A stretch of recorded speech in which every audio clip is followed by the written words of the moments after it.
Hey everybody, welcome back to my Project 13. Thanks for coming on by and checking out this video. Appreciate your time, your support.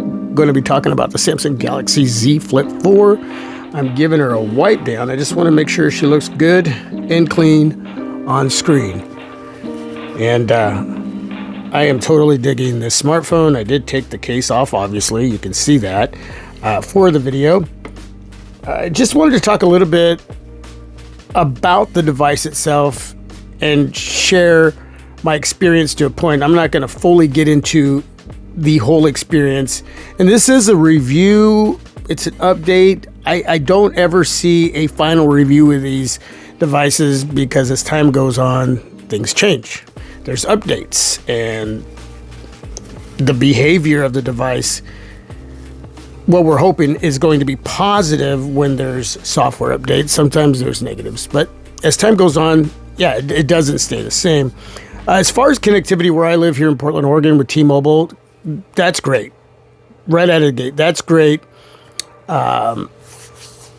Whether I'm at home utilizing Wi-Fi or data or I'm out and about.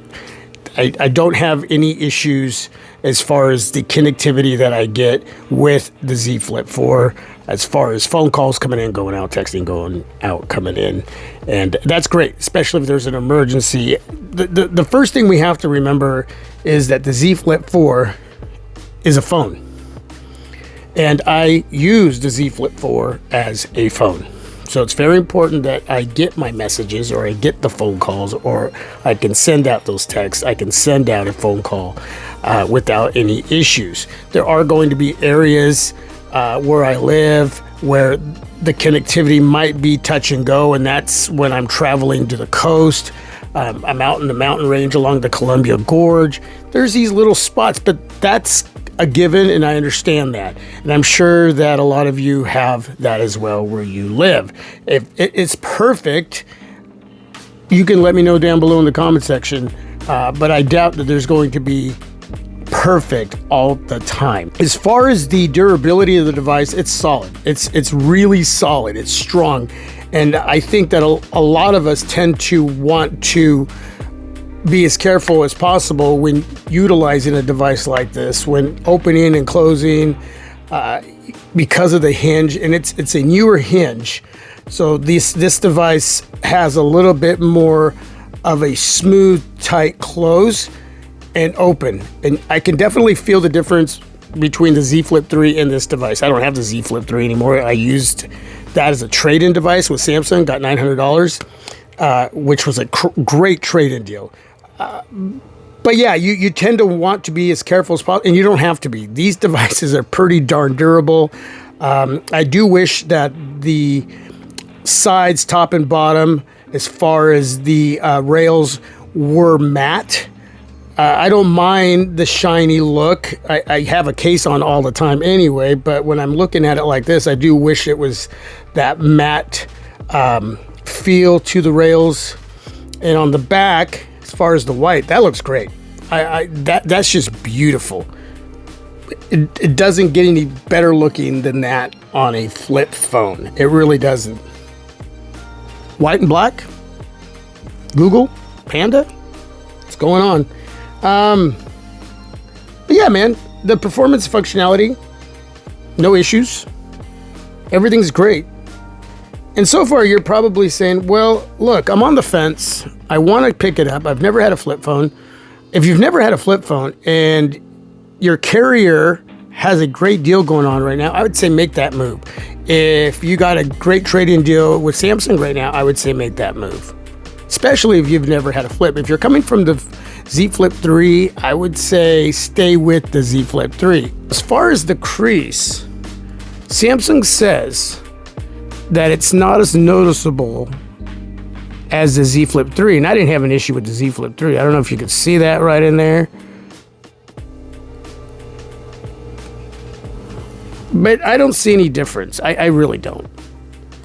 But when I'm web browsing, watching movies, videos, honestly, man, my eyes do not see that crease. It's gone. Now, if I want to point it out to someone, I can definitely point it out. I can definitely feel that area. But once I'm immersed into what I'm doing, maybe I'm editing a video with my Power Director app. I just don't see it. And that's great, because at the end of the day, when it's open like this, and I'm doing what I'm doing, it's like a normal candy bar shaped smartphone. Now, I would say the biggest area for me that jumps out at me that I'm just like, wow, is the front facing camera. The rear cameras back there, they get it done. Okay, no issues whatsoever. Whether you're taking pictures, shooting video, perfect.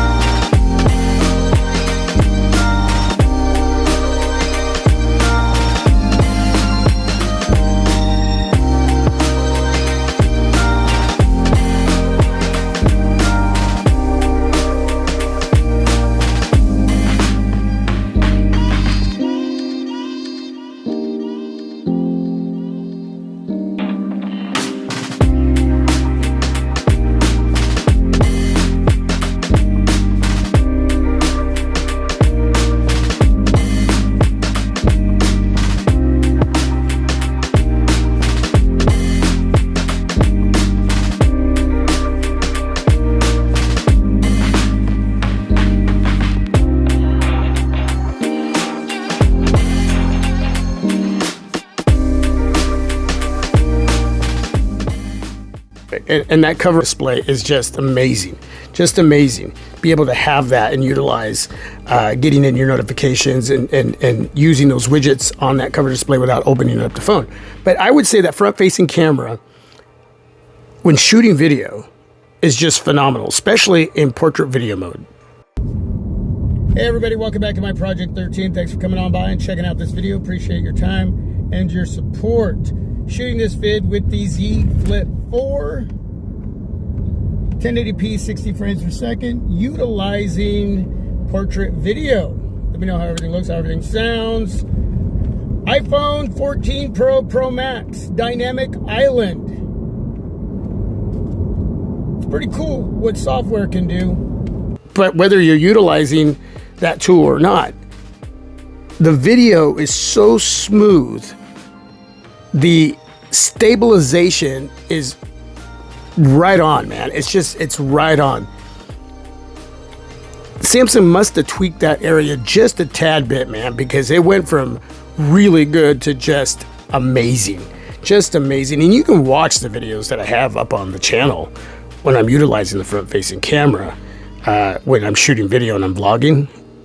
Just freaking amazing. Loving it. And I would say that's the biggest area for me as far as the change between the Z Flip 3 and the Z Flip 4. And you can let me know if you have both devices right now, or if you had the Z Flip 3, you're now on the Z Flip 4. But those of you wanting to either get a flip for the first time, yeah, go for it.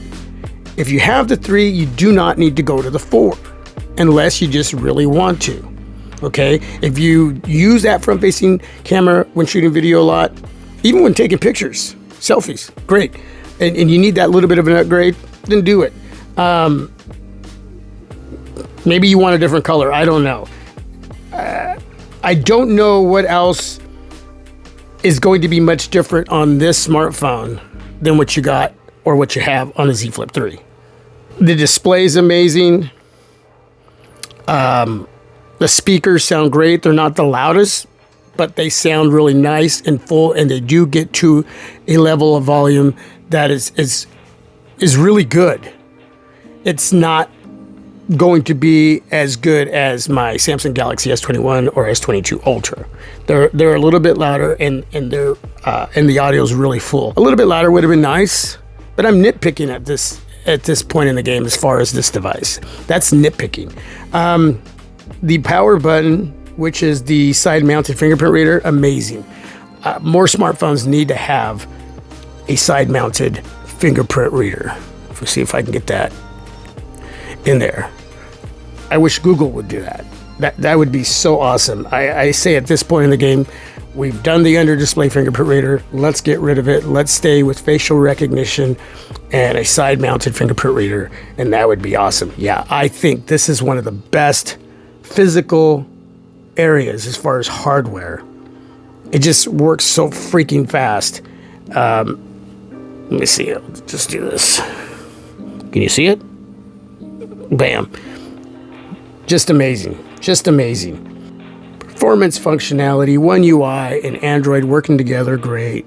I got the 256 gig here, and so plenty of storage, plenty of RAM. Again, the crease, it just goes away magically. Just goes away when you're into what you're doing. I get everything done day in and day out without any issues. Battery, depending on what I'm doing, could be 4, 5 hours, 5.5. But for me, it's about unplugging and plugging back in. What's the spread time between that? If I'm getting 13, 14, 15 hours, that's great, because it's not every day that I'm going to be able to use my Z Flip 4 a lot. But there's some days, especially my days off, when I'm wanting to go out and take pictures, shoot some video, maybe I'm creating content, utilizing my editing apps. And if I think I'm not going to make it, man, I just plug in 15, 20 minutes and that's it. That's it. That's the way it should be. There's no concerns. Is it better battery life than the Z Flip 3? It's like the crease. I can't really tell. I really can't. And going into the reviewing process with this device, I didn't worry about it too much like I used to. And I think that if you go into a phone like this and just use it the way you do and utilize wireless charging, plugging it in the car or at work, however you want to do it, whether you have a battery pack,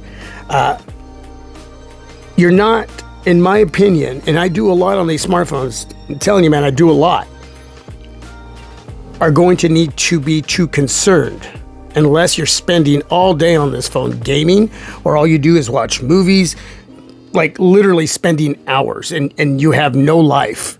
Because most of us work, most of us have family, maybe we have a relationship with someone and we're doing stuff with them, friends, we're doing stuff with them. We do things. Well, I hope you're not locked in some room, just sitting there on your phone from morning to night until you go to bed. I'm sure that even if you don't do a heck of a lot, you're still doing something to where you're not using your phone. If you do use it a lot, I'm telling you, man, 15, 20, 25 minutes, plug it in or charge it wirelessly, you'll be fine. You can let me know down below if you're that person that never leaves your home and all you do is play on your smartphone. There may be that person. Hey, that's your thing. Okay, that's your thing. I would say go outside and breathe. And whether it's raining or the sun is out, put this down once in a while. Now, my experience in comparison to the Z Flip 3 to the Z Flip 4, if I had stayed with the Z Flip 3, I wouldn't have known any different. Okay? And again, the areas that I'm talking about, like the front-facing camera, I wouldn't have known how much better that was, but I wouldn't have been disappointed with the Z Flip 3. But yeah, man, if there's anything I missed, something you want to talk about, let me know. This is just me vlogging information for those of you still on the fence, or whether you have the Z Flip 3 and you want to upgrade. It's your decision, man. You got to check the boxes, even if it's just for those little areas that you're thinking, man, I really don't need to, but I really want to. Then go ahead. But utilize the deals that are going on right now with your carrier or over at Samsung. Again, they're not going to be as good as they were in the beginning, but there's still deals going on. And just do your homework. Check those boxes. It's your money. But I would say financially, well, again, I'm not even going to get into that because some of you are just going to make the move regardless of finance. You know what I'm saying? I can tell you, be financially smart. Make sure it's right. You know, it's money you work hard for. But at the end of the day, some of us just do what we do. And that's that. So anyway, thanks for stopping on by. Thanks for listening, hanging out with me. And till the next video. This is my Project 13. Bless you all. Stay safe and healthy, man. Here comes fall. The year is going by really quick. Really quick. Okay, so I gotta put my case back on because I don't like my devices being without a case. And that's what that looks like. Isn't that pretty? Bold, sexy. Powerhouse device, man. Powerhouse device. Fun device. Again, it's not S21, S22 Ultra territory. But who cares? Solo device. Gets it done. Gets it done. All right, go away. I'm done, man. I'm done.